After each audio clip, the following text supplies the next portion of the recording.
New Zealand വെറും മനം മയക്കുന്ന മനോഹരമല്ല, പൂർണ്ണമായും പാമ്പുകളില്ലാത്തതാണ് എന്ന കിംവദന്തികൾ നിങ്ങൾ മുമ്പ് കേട്ടിരിക്കാം. പാമ്പിനെ കാണുമ്പോൾ വിഷമിക്കാതെ തന്നെ നിങ്ങൾക്ക് മനോഹരമായ പുൽത്തകിടിയിലൂടെ ഉല്ലസിക്കാനും ഇടതൂർന്ന വനങ്ങളിലൂടെ നടയാത്ര നടത്താനും കഴിയും. ഈ കിംവദന്തികൾ സത്യമാണ്. ന്യൂസിലാൻഡിൽ ശരിക്കും പാമ്പുകളില്ല. വാസ്തവത്തിൽ ഒരു പാമ്പിനെ സ്വന്തമാക്കുന്നത് നിയമവിരുദ്ധമാണ്. ഒന്നുകിൽ നിങ്ങൾ പാമ്പിനെ കാട്ടിൽ അല്ലെങ്കിൽ അനധികൃതമായി പിടിക്കുന്നത് കണ്ടാൽ പാമ്പിനെക്കുറിച്ച് അധികാരികളെ അറിയിക്കണം എന്നത് രേഖാമൂലമുള്ള ഒരു നിയമമാണ്. രാജ്യത്ത് മൃഗശാലകളിൽ പോലും പാമ്പുകൾ ഉണ്ടാകാറില്ല. ഏറ്റവും ലളിതമായ ഉത്തരത്തിൽ ന്യൂസിലാൻഡിൽ വിഷമുള്ള പാമ്പുകളൊന്നുമില്ല. വാസ്തവത്തിൽ ന്യൂസിലാൻഡിൽ ഒരൊറ്റ ഇനം പാമ്പുകളില്ല. 2 തവണ ലോട്ടറി നേടാനുള്ള നിങ്ങളുടെ സാധ്യത ന്യൂസിലാൻഡിൽ ഒരു പാമ്പിനെ കണ്ടുമുട്ടുന്നതിനേക്കാൾ വളരെ കൂടുതലാണ്. എന്നിരുന്നാലും എല്ലാ നിയമങ്ങൾക്കും എപ്പോഴും ഒരു അപവാദമുണ്ട്. ഈ സാഹചര്യത്തിൽ 2 ഇനം ചീഞ്ഞ വിഷമുള്ള ജലപാമ്പുകളാണ് ഇടയ്ക്കിടെ രാജ്യത്ത് കടക്കുന്നത്. ഫിജി, ചൈന, തായ്ലൻഡ് എന്നിവയ്ക്ക് ചുറ്റുമുള്ള വെള്ളത്തിൽ നിന്ന് ബാൻ ചെയ്ത കടൽ തീരം ഇടയ്ക്കിടെ ഒഴുകിപ്പോകുന്നു. ഒരു നീണ്ട യാത്രയ്ക്ക് ശേഷം ഒരാൾക്ക് ന്യൂസിലൻഡിൽ ചുറ്റുമുള്ള വെള്ളത്തിൽ അവസാനിക്കുകയും ഇടയ്ക്കിടെ കരയിലേക്ക് അലഞ്ഞു തിരികുകയും ചെയ്യാം.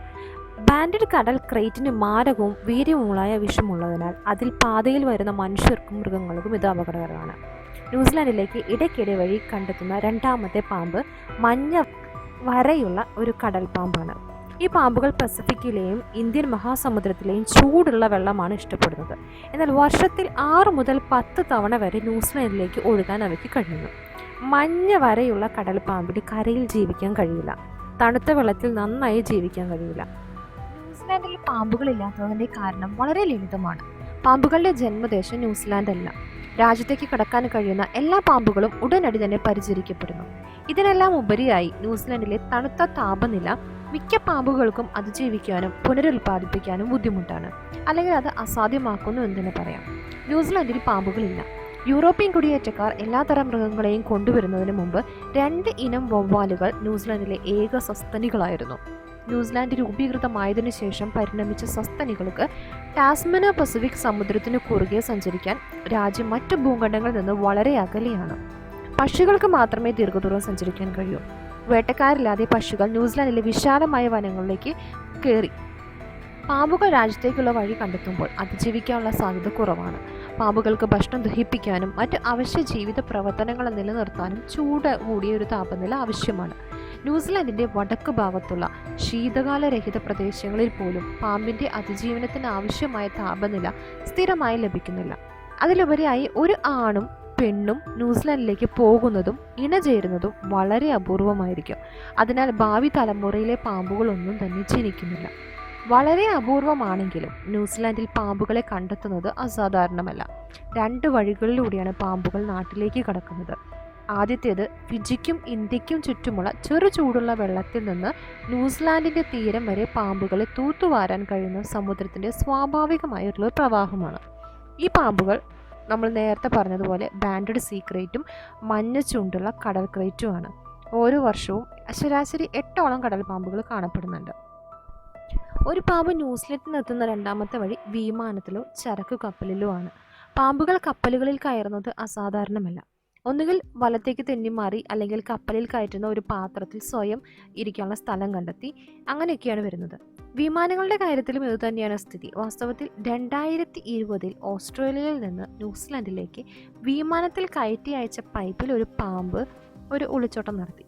ഒരു നിർമ്മാണ സ്ഥലത്ത് പൈപ്പ് പൊതികൾ തുറന്നപ്പോൾ ഒരു പാമ്പ് ഉള്ളിൽ ഒളിച്ചിരിക്കുന്നത് തൊഴിലാളികൾ ഞെട്ടിച്ചു. ഓരോ വർഷവും അതിർത്തിയിൽ ശരാശരി 5 പാമ്പുകളെ ബയോസെക്യൂരിറ്റി ഉപയോഗിച്ച് കണ്ടുപിടിക്കുന്നുണ്ട്. 1-2 പാമ്പുകളെ രാജ്യത്തിനുള്ളിൽ കണ്ടെത്തുന്നു. ഭക്ഷണവും സൂര്യപ്രകാശവും ഇല്ലാതെയുള്ള ദീർഘദൂര യാത്രകൾ വഴി അവ അവിടെ വെച്ച് തന്നെ ചിലപ്പോൾ ചത്തുപോയേക്കാം. അപ്പോൾ ഈ പാമ്പുകൾ ഭൂരിഭാഗം ഇതിനകം ചത്തിട്ടായിരിക്കും ഇവിടെ കിട്ടിയിട്ടുണ്ടാവുക. അപൂർവ സന്ദർഭങ്ങളിൽ പാമ്പുകൾ വളർത്തു മൃഗങ്ങളായി മനഃപൂർവ്വം ഒളിച്ചു കടത്താനായിട്ട് നോക്കുന്നുണ്ട്. പാമ്പുകളെ നിങ്ങൾക്ക് വളർത്തുമൃഗങ്ങളായി വളർത്താൻ കഴിയില്ല. ആരാണെന്നാലും നിങ്ങളുടെ ന്യായവാദങ്ങൾ എന്താണെന്നായാലും പ്രശ്നമില്ല. ഒരെണ്ണം സ്വന്തമാക്കുന്നത് നിഷിദ്ധവും നിയമവിരുദ്ധവുമാണ്. മൃഗശാലകളിലോ ഗവേഷണ കേന്ദ്രങ്ങളിലോ പോലും രാജ്യത്ത് പാമ്പുകളെ വളർത്താൻ അനുവാദമില്ല. നിങ്ങളൊരു പാമ്പിനെ ഒളിച്ചു കടത്തുകയും നിങ്ങൾ പിടിക്കപ്പെടുകയും ചെയ്താൽ നിങ്ങൾക്ക് $1000 പിഴയും ജയിൽവാസവും നേരിടേണ്ടി വരും.